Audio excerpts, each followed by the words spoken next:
যাদের বাসায় পবিত্র স্বামী ছিল, স্বামী থাকা সত্ত্বেও পরকীয়া করেছে পরপুরুষের সাথে। আর এই পরকীয়া শুধু যৌন সম্পর্কে বোঝানো হয় না, এই ফোনে কথা বলা, এই অন্যের হাজবেন্ডের দিকে মন্দ চোখ দিয়ে তাকানো, তাদের সাথে কফি খাওয়া, মেলামেশা করা, এগুলো সবই পরকের অন্তর্গত। শুধুমাত্র বিছানায় যৌন সম্পর্কটাই পরকীয়া নয়, চোখের, মনের, কথার, কানের সমস্ত জেনাই পরকের অন্তর্ভুক্ত। আমরা মা বোনদেরকে সতর্ক থাকার অনুরোধ করি। প্রিয় মা বোনেরা, ভালো করে শুনুন। নবী করিম সাল্লাল্লাহু আলাইহি ওয়াসাল্লাম বলেছেন যে আমি জাহান্নাম দেখেছি এবং দেখেছি সেখানকার বেশিরভাগ অধিবাসী হচ্ছে নারী জাতি। ইন্না লিল্লাহি ওয়া ইন্না ইলাইহি রাজিউন। মনে করবেন না যে আল্লাহ পাক মেয়েদের প্রতি জুলুম করতে পারেন। নিঃসন্দেহে আল্লাহ পাক কারো প্রতি জুলুম করবেন না। ইন্নাল্লাহা লা ইয়াজলিমু মিসকালা যাররা। আল্লাহ পাক যাররা পরিমাণও জুলুম কারো প্রতি করেন না। তার মানে যারা জাহান্নামে যাবে তার উপযুক্ত হয়েই যাবে ইনশাআল্লাহ। আরেকটা বিষয় হচ্ছে, এই হাদিসটা শেষ জামানার মহিলাদের জন্য খাস। জাহান্নামের অধিকাংশ অধিবাসী যে নারী জাতি হবে, এটা অন্য উম্মার নয়, এই উম্মতের, উম্মতে মুহাম্মাদ। তার মানে আপনাকে বুঝতে হবে উম্মতে মুহাম্মাদির মেয়েদের সাথে এমন কিছু হবে সমাজে, রাষ্ট্রে, বিশ্বে, যে তারা আর জান্নাতের পথে চলতে পারবে না, তারা জাহান্নামের পথে যেতে বাধ্য হবে। এবার চিন্তা করেন বিগত 100 বছরে এই নারী জাতির সাথে কি হয়েছে আসলে। 100 বছর আগের মহিলাদের দিকে তাকাবেন, দেখবেন মাশাআল্লাহ পর্দার পূর্ণ তারা পালন করতেন। তারা বিনা প্রয়োজনে বাইরে বের হতেন না, বের হলেও মাহরাম ছাড়া বের হতেন। তারা স্মার্টফোন এত বেশি চালাতেন না, ইউটিউবে সময় দিতেন না, সিরিয়াল দেখতেন না, এত বেশি গীবত করতেন না, এত বেশি তহমত করতেন না, এত বেশি পতিতালয় ছিল না, এত বেহায়াপনা ছিল না। এই নারী পুরুষের পোশাক পরে রাস্তায় হাঁটতো না। নারীরা সম অধিকারের নামে সমস্ত জায়গায় পুরুষের পাশে ফ্রি মিক্সিং এ বসে যেত না। 100 বছর আগে এই সংস্কৃতি ছিল না। 100-200 বছর থেকে দেখবেন নারী পুরুষ আর পুরুষ নারীর কোনো পার্থক্য নাই। মেয়ে ছেলের পোশাক পরছে, ছেলে মেয়ের পোশাক পরছে।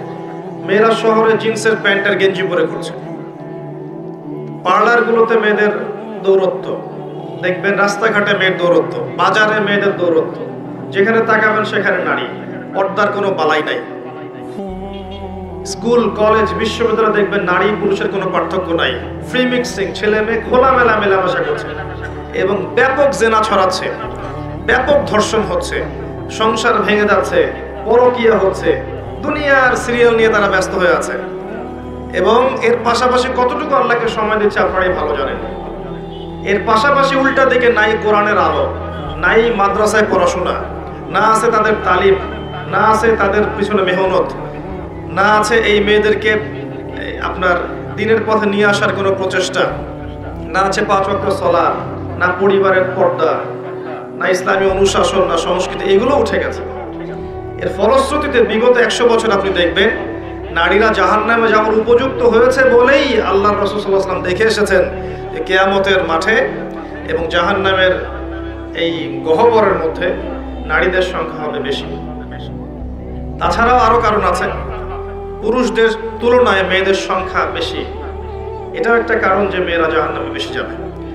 আর এক শ্রেণীর মানুষ জাহান্নামে বেশি যাবে, তারা হচ্ছে উদ্ধত এবং অহংকারী। যারা উদ্ধত এবং অহংকারী, এই মানসিকতা, এদেরকে দিয়ে আল্লাহ পাক জাহান্নাম পূর্ণ করবেন। প্রিয় মা ও বোনেরা, জাহান্নামের শাস্তির কয়েকটা বর্ণনা শোনাচ্ছি। নবী সাল্লাল্লাহু আলাইহি ওয়াসাল্লাম দেখে এসেছেন এক শ্রেণীর মানুষ, তাদেরকে রক্তের নদীতে ফেলে মাথা ফাটিয়ে দেয়া হচ্ছে। নবীজি জিজ্ঞাসা করলেন, এরা কারা? জিবরাইল আলাইহিস সালাম বললেন, এরা হচ্ছে আপনার উম্মতের সেই সব ব্যক্তি যারা ছিল সুদখোর। সুদের মধ্য দিয়ে তারা গরিবের রক্ত চুষে খেয়েছে, এই কারণে ওদেরকে রক্তের নদীতে ফেলে মাথা ফাটিয়ে দেওয়া হচ্ছে। যে ব্যক্তি সুদ খাবে, যে সুদ দিবে, যে সুদের সাক্ষী থাকবে এবং সুদের কথা লিখে রাখবে, 4 শ্রেণীর মানুষকে আল্লাহর রাসূল সাল্লাল্লাহু আলাইহি ওয়াসাল্লাম সমানভাবে অভিশাপ করেছেন। আমরা আশা করব আপনারা সুদ খাবেন না, পরিবারের কর্তাকে সুদের দিকে উদ্বুদ্ধ করবেন না এবং সুদী সমিতির মধ্যে নাম লেখাবেন না। আল্লাহ পাক বোঝার তৌফিক দান করুন। তিনি দেখে এসেছেন এক শ্রেণীর মানুষকে সামনে ভালো গোশত দেয়া হয়েছে, পাশে নোংরা পচা গোশত দেয়া হয়েছে। তারা ভালো গোশত খাচ্ছে না, পচা গোশতগুলো খাচ্ছে। নবীজি বললেন, এরা হচ্ছে, নবীজিকে বলা হলো, এরা হচ্ছে আপনার উম্মতের সেই সব ব্যক্তি যাদের বাসায় পবিত্র স্বামী ছিল, স্বামী থাকা সত্ত্বেও পরকিয়া করেছে পরপুরুষের সাথে। আর এই পরকিয়া শুধু যৌন সম্পর্কে বোঝানো হয় না, এই ফোনে কথা বলা, এই অন্যের হাজবেন্ডের দিকে মন্দ চোখ দিয়ে তাকানো, তাদের সাথে কফি খাওয়া, মেলামেশা করা, এগুলো সবই পরকের অন্তর্ভুক্ত। শুধুমাত্র বিছানায় যৌন সম্পর্কটাই পরকিয়া নয়, চোখের, মনের, কথার, কানের সমস্ত জেনাই পরকের অন্তর্ভুক্ত। আমরা মা বোনদেরকে সতর্ক থাকার অনুরোধ করব। এরপর তাদেরকেই শাস্তি দেওয়া হচ্ছে যাদের ঘরে পবিত্র স্ত্রী ছিল কিন্তু তারপরেও তারা পরনারীর সাথে সম্পর্ক স্থাপন করেছিল। উভয়কে শাস্তি দেওয়া হচ্ছে। আর এক শ্রেণীকে শাস্তি দেওয়া হচ্ছে মেয়েদের বুকের মধ্যে শিক যেটা থাকে, শিক নাকি আপনারা বলেন বুঝি না আমরা, লোহার মতো বাঁকানো একটা শিক, এটা ঢুকিয়ে দিয়ে ঝুলিয়ে রাখা হয়েছে এবং জাহান্নামে আযাব দেওয়া হচ্ছে। এরা ছিল আপনার উম্মতের সেই সব ব্যক্তি যারা ওই সব নারী ছিল যারা ব্যভিচার করেছে বা জিনা করত। জিনার এই পথ পুরুষদের মাধ্যমে যতটা না উন্মুক্ত হয়, নারীদের মাধ্যমে তার চেয়ে বেশি উন্মুক্ত।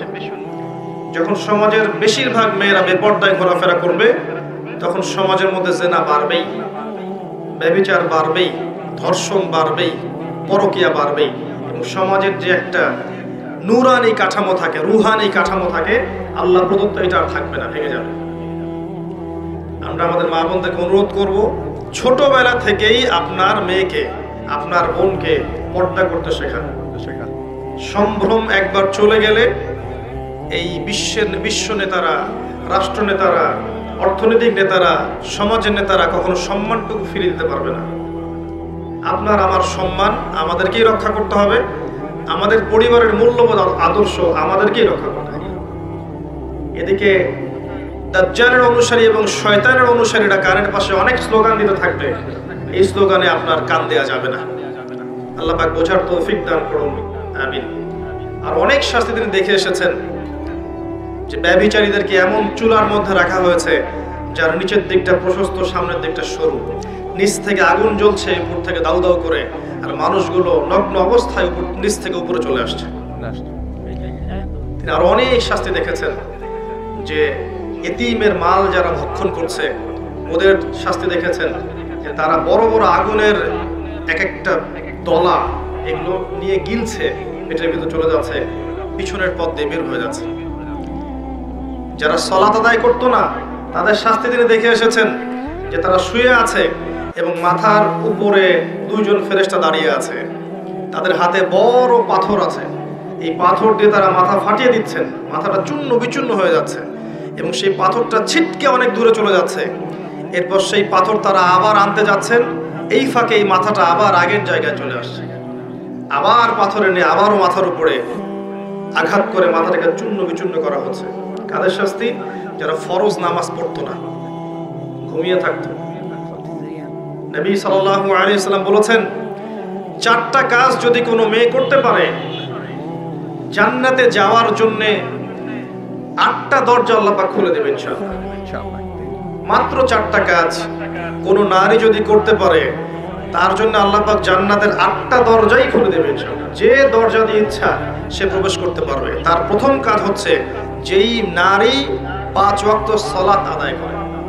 কতজন মেয়ে এখন 5 ওয়াক্ত সালাত পড়ে নিজেরাই ভেবে দেখেন, বা আদৌ সালাতের নিয়ম কানুন জানে কিনা ভেবে দেখেন, ওযু ঠিক মতো করতে পারে কিনা ভেবে দেখেন, সালাতের ফরজ ওয়াজিব কোনটা, সুন্নাহ কোনটা, মুস্তাহাব জানে কিনা এটা ভেবে দেখেন। জীবনে কোনোদিন সালাত শিক্ষা একটা বই পড়েছে কিনা এটাও ভেবে দেখেন। 12, 14, 15 বছর স্কুল, কলেজ, ইউনিভার্সিটিতে পড়েছে, 20 বছরের মতো, একটা নামাজ শিক্ষা বই পড়েছে কিনা ভেবে দেখেন। এই মেয়ে কি বিনা হিসেবে জান্নাতে যাবে? 8টা দরজা খুলে দেওয়া হবে। দ্বিতীয় কাজ বলেছেন নবী সাল্লাল্লাহু আলাইহি ওয়াসাল্লাম, যেই নারী 5 ওয়াক্ত সালাত আদায় করে এবং রমজান মাসে রোজা রাখে। রমজান মাস কি সেটাই তো জানে না এখন। রমজান মাস মানে ওর কাছে মনে হয় ঈদ করার মৌসুম, জামা কেনার মৌসুম, নতুন নতুন জামা আসবে, এগুলো কিনবো, ফ্যাশন করব, বিউটি